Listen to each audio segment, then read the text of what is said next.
Be a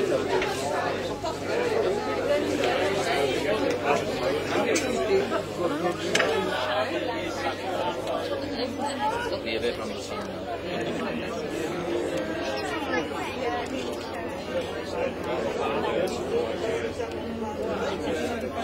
Whoa, that's fast.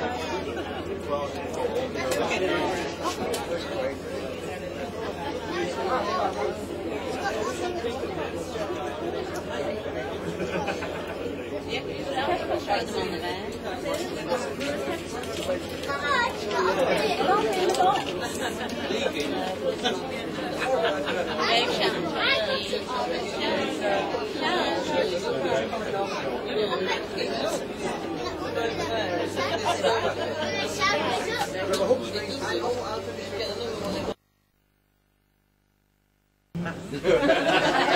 Nice lively bunch, that's what I like. Oh, bless you. Is it hay fever or a cold? Flu. Man flu. Chicken. Just wind's coming that way as well. Well, anyway, welcome to the Falkirk Wheel. Welcome on board the Antonine. My name's Alison. I'm one of the boat masters here at the Falkirk Wheel, and I'm your designated skipper for this trip. Along with me is Fiona. She's one of our helmswomen, and between the two of us, we're going to take you up through the wheel, along an aqueduct, through a tunnel, turn round, do a return trip, and we'll bring you back down onto the boardwalk nice and safely in about an hour's time, in the same condition we've just received you in. Although that man's probably going to be on the Don't worry, we'll have the medics standing by.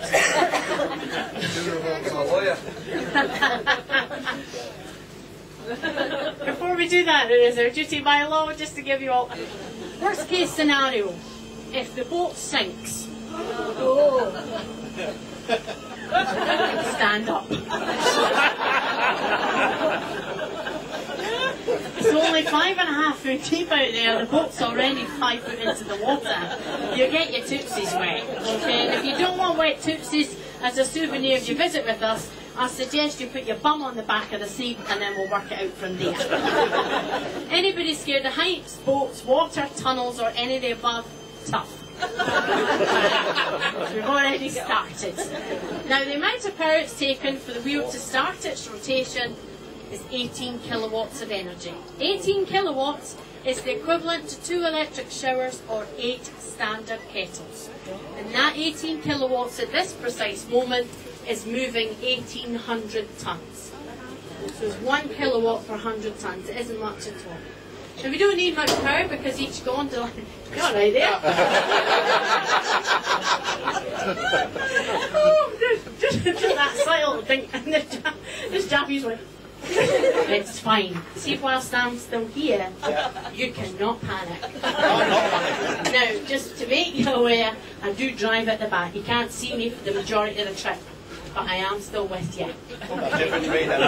In spirit. Anyway, yes, 18 kilowatts of energy moving 1,800 tons. Now, we don't need much power because each gondola, that's the tank that we're in, is balanced at 300 tons regardless of the number of boats we have in here. There will always be 300 tons because we're working with the Archimedes principle of water displacement. Yeah? Yeah. Just nod, it's a lot easier. Archimedes was a Greek mathematician and philosopher, and he discovered if you place a floating object into a volume of water, the object will displace its own weight within that volume. Archimedes did this with his bum in the bath. We're doing it with the boat in the tub. It's exactly the same principle, but in this case we could get 12 boats on the Falkirk Wheel at one time if we wanted to. And that would involve 6 30-foot long narrow boats in each gondola. So you'd have 3 at the back, 3 at the front. If your boats are bigger, just like this one, then we get less in. If they're smaller, like small cruisers, then we'll fit more in.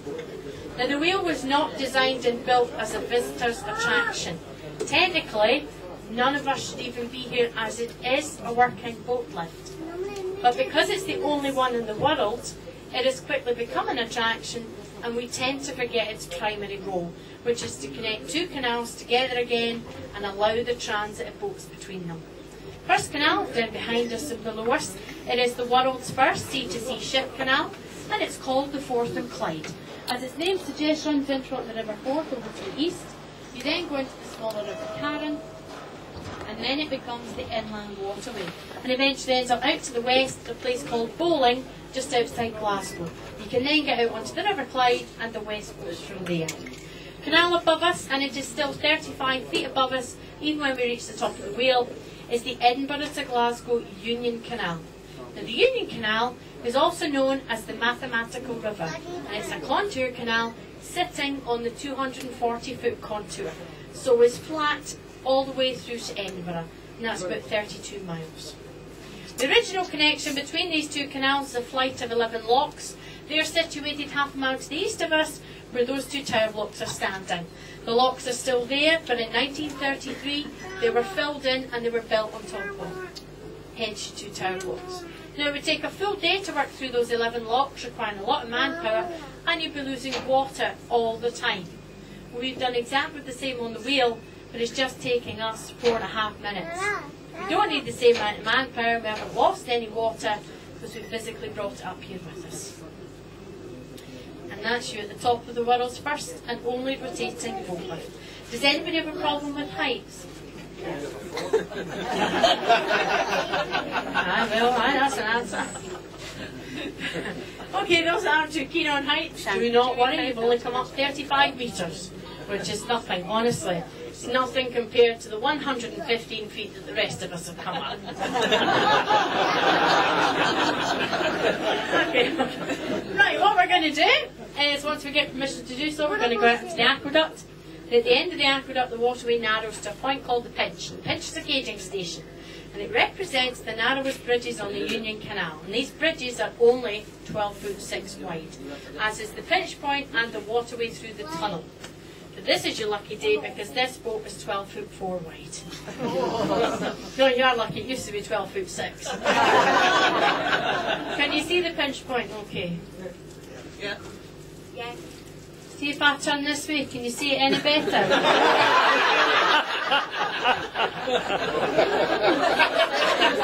It's not very nice, is it?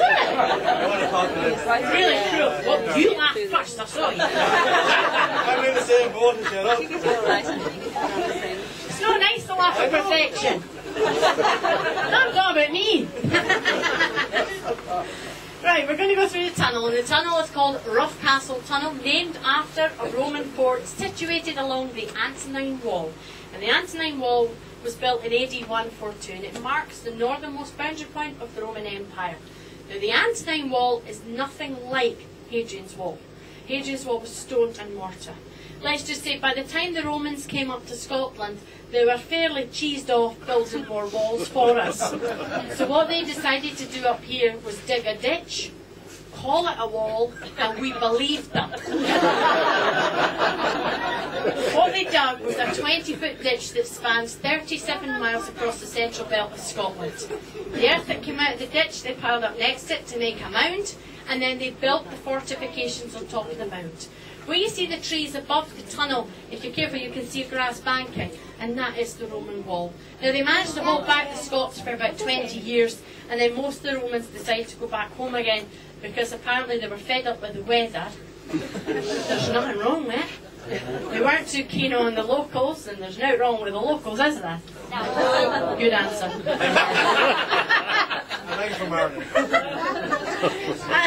And they soon discovered after their occupancy here that our saber-toothed pigeons really do bite.